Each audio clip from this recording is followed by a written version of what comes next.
Welcome to episode 41 of the G2 on 5G. It's the latest inside scoop on everything 5G. We cover 6 topics in about 15 minutes, and it's brought to you by More Insights and Strategy. I'm Will Townsend, and joining me again this week is my fellow analyst, Anshel. Let's get started with my first topic. And this week and last week, Marvell had 2 announcements around 5G, and this is with distributed unit silicon. And the first one was an announcement with Fujitsu. They're definitely an up-and-comer in the Japanese market. They want to broaden their reach as well, so they're partnering with Marvell on 2 initiatives. One is on DU solutions, and they're also going to collaborate on Fujitsu 5G NR base stations. So that was the first announcement. Marvell has got great capability, and Fujitsu's ability to be able to lean into Marvell, I think, will really give it the scale that it needs to expand beyond its core market of Japan. Samsung Networks did something very similar a few years ago when they kicked off Verizon's 5G deployments. Traditionally, Samsung Networks had been relegated to the South Korean market. And so this is a way for Fujitsu to sort of grow its share, and it's smart from my perspective. The second announcement was related to Marvell joining the Evenstar program. And this is driven by Facebook connectivity. The organization has been driving from an Open RAN perspective, starting with the radio unit technology. Now DU comes into the fold. Again, Marvell brings lots of great capabilities with respect to DU, and I believe that this will provide more choices for customers, and they'll be providing reference designs and those sort of things on silicon kits. So all in all, a very, very strong dual announcement from Marvell. Any thoughts? Not really. I think Marvell is kind of one of the crucial merchant silicon vendors when it comes to supplying infrastructure vendors the chipsets they need to be competitive in the market. So I think Marvell is kind of like the kingmaker in that sense that if you want to be competitive player in the market, you have to work with Marvell. Yeah, no, I agree. I mean, they're definitely a lot like Qualcomm, and we talked about Qualcomm quite a bit. They're really helping to drive that whole 5G ecosystem. So I expect to see other announcements from Marvell throughout the year, and as they break, we'll report back. Let's move into your first topic this week. And T-Mobile announced a number of business solutions, correct? I think it was today, wasn't it, Anshel? Yeah, so at the time of this recording, Thursday, we did have a announcement from T-Mobile that kind of, I think, made T-Mobile look like they're really going after Verizon and AT&T. They have an entire suite of work from anywhere solutions, which include a new enterprise 5G plan, which is fully unlimited, no overages. That's a big deal because a lot of their competitors don't offer that. And T-Mobile hasn't really even ever really pushed for enterprise as a plan. So they're clearly really going after these big enterprise accounts, more than 1,000 employees. And they're also introducing a service and a gateway for home office internet, so that people who don't have reliable internet connections at home, or don't have secure internet connections, or don't have their own internet connection, are able to conduct business in a much more stable and secure manner than if they were to rely on Wi-Fi hotspots and old Wi-Fi infrastructure. And then they also have a collaboration solution that they created in partnership with Dialpad to essentially, round out this enterprise solution, giving, the plans, the data, the infrastructure, and the software to kind of give the enterprise customers what they need right now, as well as what they most likely will need in the future as their employees, become more and more mobile and hybrid-like. And Yeah, no, I think it's smart. I really like the that gateway product, right? Because it provides a dedicated line, so you're not competing with kids at home that are doing distance learning or Netflix, right? yeah, exactly. And I think that if you look at how these things are moving, I think you're going to see more and more distributed working. I And agree. Yeah. sorry, I was just breaking up. No, I agree. Sorry to cut you off there. And this is awesome from my perspective because I've been somewhat critical of the company in the past before the Sprint acquisition, that they were overly consumer focused. And I think this is a great step in the right direction. I think these are solid offerings, and it gives them something to build from. And I got to believe that part of the value in bringing Sprint into the fold was bringing some business acumen along with it. You and I have talked about this before. John Saw and Mishka Dinigan are former Sprint executives that are very focused on driving the roadmap, and also programs and services and that sort of thing based on 5G. So I think this is a positive step in the right direction. We actually collaborated on an article that we'll be publishing on Forbes likely by the end of the week. So our viewers and listeners, stay tuned there. So let's move to my second topic this week. And I want to provide a recap on the Verizon for Business Analyst event. It was over the last 2 days this week, and Tuesday and Wednesday. And a couple of things struck me as significant. One, the company used its recently acquired Blue Jeans network platform. I was quite impressed with just the quality, as well as just the robustness of that platform. I'm a former life-size executive, so I've been around collab, and I think it was a solid acquisition. AT&T resells Cisco's WebEx solution, and so Blue Jeans obviously gives Verizon very critical collab capabilities. The other thing that stood out for me, and it's no secret, and I think we've talked about it in the past, Verizon's been really doubling down on mobile edge computing. And mobile edge computing, putting power at the network edge where data is consumed and closer to subscribers really can supercharge a lot of use cases. And I was very impressed. I mean, it's a multi-pronged approach. They have relationships that they've recently announced with AWS. They're investing a ton of dollars, into this, and I think, it's going to give them, a significant edge relative to their competition. Not that AT&T and T-Mobile aren't focused on that as well, but from my perspective, it's quite impressive. I don't know if I don't believe you had an opportunity to attend this week, but I know that you've been following Verizon. Any thoughts?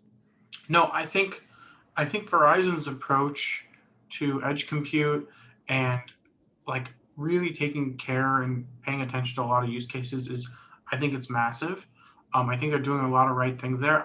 I just think their biggest problem is that they clearly, we discussed this in the last podcast about the auction.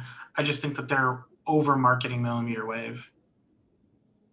Yeah, I mean, and it's not the only piece of the puzzle there, and and not surprisingly, there was no comment on, because they're still on the quiet period on the auction, and the $45 billion plus price tag that they paid for that upper mid band spectrum. And here's the thing, I wasn't at the thing, but if they're in the quiet period, then that means that they can't talk about how are they going to build that out, when, Yeah, at what cost. right, So that right. I think is the next natural big question that would have been nice to ask if they were able to. Yeah, they were very they were very upfront about that, and so but I spend a lot of time with Verizon executives, and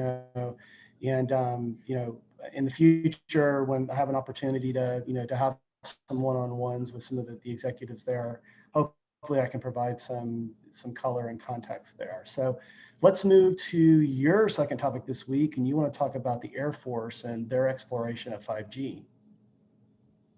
Yeah, so the Air Force is obviously part of the Department of Defense, but the Air Force is also the most sensitive arm of the military to data. and the movement of data. They're kind of responsible for the cyberspace domain of defense. So as a result, they're naturally going to be the ones that are most interested in using 5G in a multitude of ways. And one of the ways they want to use it is in space, which will be most likely on Earth and off Earth, in terms of beaming data to and from Earth, as well as, just stuff in space.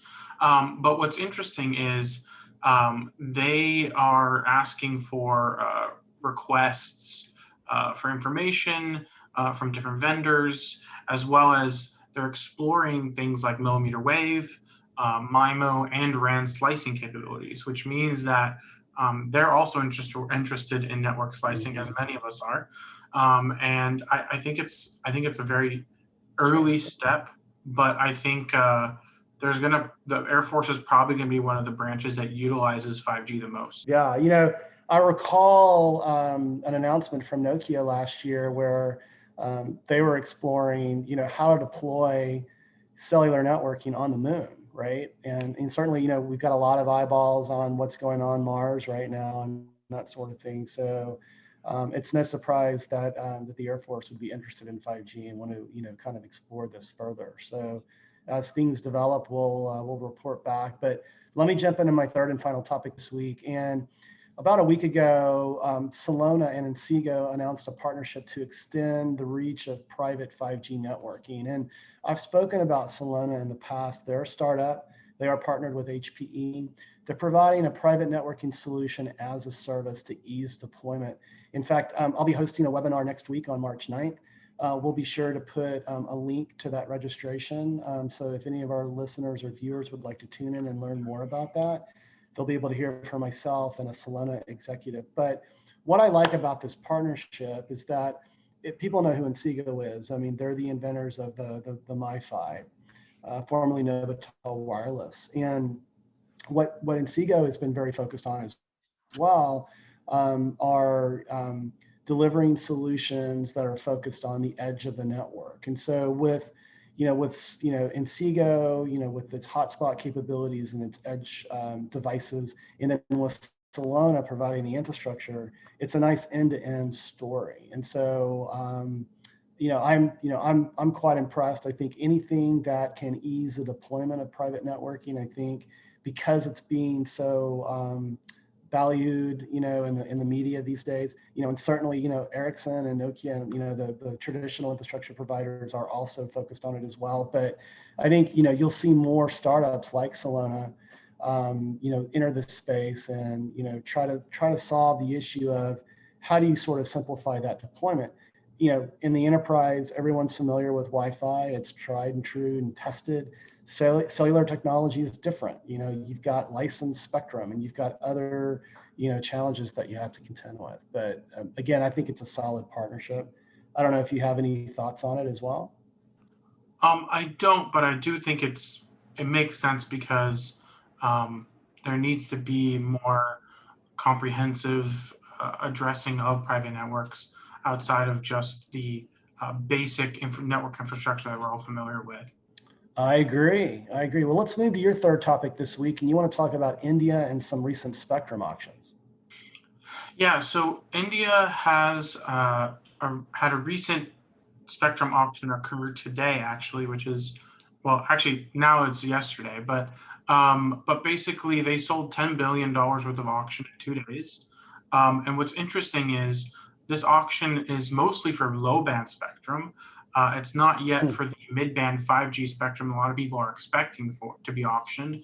And it's kind of a demonstration of some of the issues that India has with spectrum and costs, because this auction was expected to be a $55 billion auction. There was a ton of spectrum being offered across the range of between 700, 800, 900, 1800, 2100, and 2300 megahertz. So there's tons of different blocks of spectrum that became available. And what ended up happening is that a lot of this spectrum had a reserve price, and a lot of the operators didn't want to pay it. So they ended up only auctioning a small portion of the spectrum that was up for sale, which I think is a problem. And I think it's because I think the Indian carriers know their economics of their businesses, and they can't afford to do what Verizon and AT&T just did, spending, upwards of $81 billion as a whole between all three carriers. And it's probably going to end up being a $100 billion price tag in the end. And this is not even for 5G spectrum. So I think the carriers are not necessarily very enthused to blow their bank on spectrum they're not going to use for 5G. They might use it for low band stuff, just to get coverage. But the reality is that India has a continued spectrum problem, and they will be auctioning 3.3 to 3.6 gigahertz later in the year. So that's one of the reasons why I think this auction's timing is a little weird, because the prices are not ideal, and there's a known auction that's going to be much more important for the long term to these operators happening later this year. So I think it's a very interesting situation, because this is very much related to 5G, but it also is very much related to the issues that India has around spectrum. Yeah, and you've got to be able to monetize these investments, right? And I agree with you that the timing seemed a little off. Certainly, India, is somewhat, behind other parts of the world with respect to, getting 5G off the ground. I'd say one of the other challenges too, you do have a lot of business opportunity in India, but that addressable market is likely smaller than, say, the addressable market that an AT&T or a Verizon has in the United States. And so they got to your point, they can't blow the bank. They've got to control, their CapEx line and their OpEx line. And it'll be interesting to see how these future spectrum auctions in India roll out. But hey, buddy, another great podcast this week. I apologize for my poor internet connection. I don't know what's been going on, but why don't you take us home? Absolutely. We hope our viewers and listeners found this week's topics interesting. If anyone out there would like to provide us with specific 5G topic for a future podcast that you would like for us to cover, please reach out to us on social media. Will is at WillTownTech, and I'm at Anshel. We hope you have a great weekend, and please tune in again next week.